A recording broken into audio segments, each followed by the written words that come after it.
Je connais les Salésiens dans mon pays à partir d'une rencontre, ça veut dire. Et nous avons eu une rencontre spirituelle à la communauté, dans la communauté salésienne qui était dans mon pays. Et là-bas, bon, durant cette rencontre-là, moi je jouais la guitare et j'animais la messe pendant une semaine. Et c'est de là-bas, comme les Salésiens aiment beaucoup les trucs de la musique, alors ils se sont approchés de moi et on a commencé à parler un peu de ma vie personnelle. Si un jour j'ai aimé rentrer dans la congrégation salésienne. Et de là-bas, du coup, ben voilà, j'ai commencé à parler avec le directeur et on a mis des choses en place. Et l'histoire a commencé jusqu'à ce que je suis rentré dans la congrégation. Alors j'ai connu les Salésiens au collège espagnol qu'ils ont là-bas à Malabo. Et j'ai fréquenté le second cycle et le premier cycle. Et c'est avec l'effet de Don Bosco, Marie Auxiliatrice et l'ambiance qu'il y avait toujours. Bon voilà, je me suis aussi affilié au centre des jeunes. D'abord comme un enfant, un jeune qui partait, et après comme animateur. Et c'est là-bas que j'ai commencé à grandir comme dans l'esprit salésien, quoi. J'ai aimé deux choses chez les Salésiens. La première, c'est l'esprit de famille.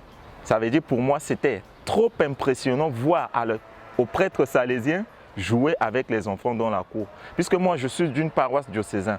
Et c'était difficile de voir les curés jouer par exemple avec les enfants ou s'amuser avec leurs chrétiens. Mais chez les Salésiens, c'était un avantage. Et ça crée l'esprit des familles. L'esprit des familles est le deuxième point que je voudrais souligner. Parce que jouer avec les enfants fait que les Salésiens peuvent rentrer facilement en contact avec ces enfants-là, savoir les situations et les enfants gagnent aussi confiance aux prêtres qui sont juste à côté d'eux et ça permet que les Salésiens fassent un accompagnement qui digne du charisme salésien.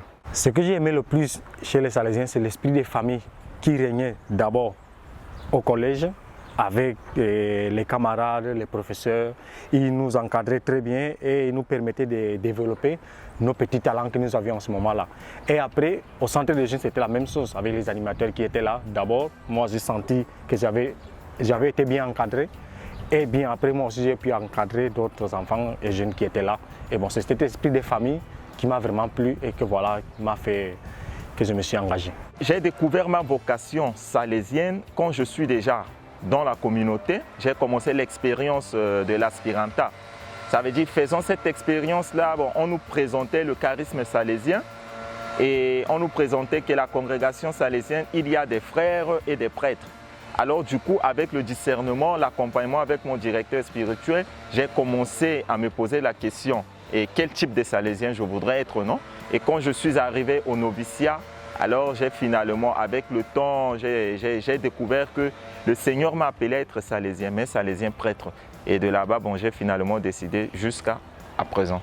Si je peux fixer une date, c'est en 2010, puisque c'est à ce moment-là que j'ai commencé le prénoviciat. Mais d'abord, il faut que je souligne qu'étant élève au collège et puis animateur au centre des jeunes, j'aimais le fait de me donner aux autres, enseigner, d'abord apprendre moi-même aussi.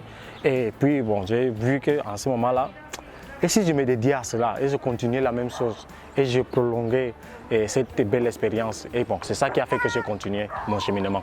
Venir en Espagne étudier, c'est un avantage pour moi dans le sens où les missionnaires espagnols faisaient partie des missionnaires qui sont venus chez nous pour nous donner le charisme salésien. Donc, du fait que je suis ici pour étudier, c'est un avantage de venir boire à la source du charisme salésien espagnol pour pouvoir me former et retourner dans ma province et continuer la mission salésienne. Vous voyez, dans notre province aussi, nous n'avons pas aussi assez de moyens comme ce que nous en avons ici en Espagne. Donc, me former ici en Espagne, dans des écoles aussi, des écoles plus développées et dans un milieu espagnol avec beaucoup de culture, ça nous permet d'avoir plus de bagages et retourner et de temps, peu que soit dans notre province et voilà, travailler pour le bien de la congrégation, le bien des jeunes et puis voilà, le bien de tout un peuple. Étudier dans un autre pays avec d'autres personnes et dans une autre culture m'a permis justement d'élargir mon champ de connaissances et de voir que la même chose que je faisais jusqu'à présent, je peux le faire d'une autre manière. Et l'avantage, c'est justement parce que j'ai plusieurs manières de faire la même chose. J'ai vu qu'ici, les Salésiens font des activités avec les jeunes d'une autre façon. Et vraiment, j'ai beaucoup aimé cette façon-là. Et voilà, je vais l'ajouter à mon expérience. Ce qui va faire que justement, ce que je vais offrir aux autres sera beaucoup plus élaboré, beaucoup plus divers et beaucoup plus... C'est intéressant, si je peux le dire. Moi, je crois que je suis salésien. Je ne peux pas dire que j'aime être par exemple curé, j'aime être directeur, j'aime être professeur, Non, non, non, non. Il n'y a pas un travail spécifique que je peux dire que j'opte pour ça. Comme salésien, je suis en train de me former pour la mission en général. Donc moi, je me forme en tant que salésien pour que je sois capable de travailler dans le domaine de l'éducation, dans le domaine de la paroisse, dans le domaine du centre de jeu, dans le domaine du centre professionnel. Tout ce que la congrégation me demande à faire, je serai disponible. C'est pourquoi je suis en train de me former d'une manière générale, en fait, en vue de répondre dignement, non? En vue de répondre dignement à l'exigence de la mission. Il est vrai que comme salésien, nous avons beaucoup de domaines. Mais fondamentalement, j'aimerais me dédier à la pastorale des jeunes, au centre des jeunes évidemment. Et je crois que c'est là que je pourrais mieux faire. Et c'est ça qui va vraiment me donner la joie. Même si aussi je suis ouvert à ce que mes supérieurs vont me proposer. Je suis conscient que les jeunes attendent beaucoup de choses de moi parce qu'ils savent que je suis salésien. Et je me suis fait salésien pour eux, pour les jeunes. Moi, quand j'étais encore jeune, j'exigeais beaucoup de choses aux Salésiens. Je voudrais simplement voir les Salésiens proches des jeunes, des Salésiens capables d'aider des jeunes, des Salésiens capables d'écouter des jeunes et de les accompagner. Alors d'autant plus que moi-même, je suis maintenant Salésien, voilà, certainement, ces jeunes-là vont attendre beaucoup de choses de moi. C'est pourquoi, dans ma formation, tout ce que je suis en train de faire, j'ai seulement un élément fondamental en tête. Me former sur tous les plans pour que je sois capable de répondre aux besoins de ces jeunes qui m'attendent.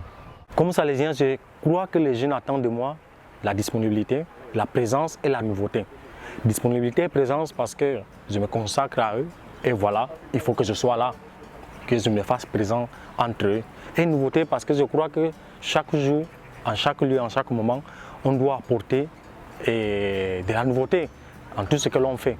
Ce que je voudrais donner aux jeunes, c'est d'abord ma vie. Parce que je me suis consacré pour les jeunes, pour pouvoir leur donner ma vie. Et donner ma vie aux jeunes, c'est justement faire ce que Don Bosco a fait. Parce que moi, je suis en train de suivre le pas de Don Bosco pour pouvoir donner l'important de ma vie aux jeunes. Mais Don Bosco lui-même, il ne donnait pas seulement sa vie. En donnant sa vie aux jeunes, Don Bosco avait une vision d'emmener ces jeunes-là au Christ.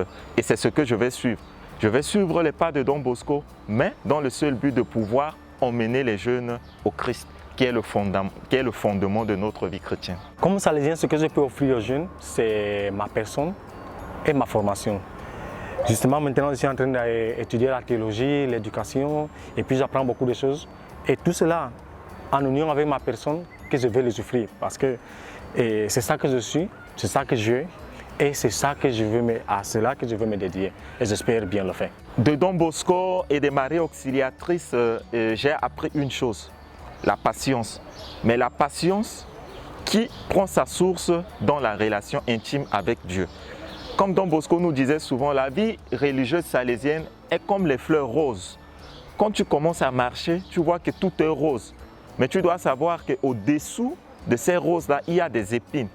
Et les épines représentent les différentes difficultés que nous pouvons avoir. Alors, comme notre vie, il y a le moment de joie, il y a des moments de doute, il y a des moments de difficulté. Seulement, nous pouvons être capables de continuer si nous gardons une relation parfaite et sincère avec Dieu. Donc, Dieu est celui qui nous donne plus de force pour pouvoir être patient dans la mission.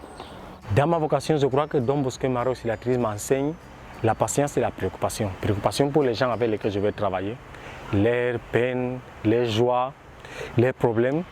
Et de la patience parce que, bon, c'est vrai, nous avons beaucoup d'idées, nous avons beaucoup de possibilités, mais parfois la vie aussi nous enseigne qu'il faut un peu de patience. Et surtout, j'ai la confiance de savoir que je ne suis pas seul. Don Bosco et Marie Auxiliatrices m'enseigne que Dieu est toujours avec nous, qui m'enseigne, qui m'aide et m'accompagne dans mon cheminement.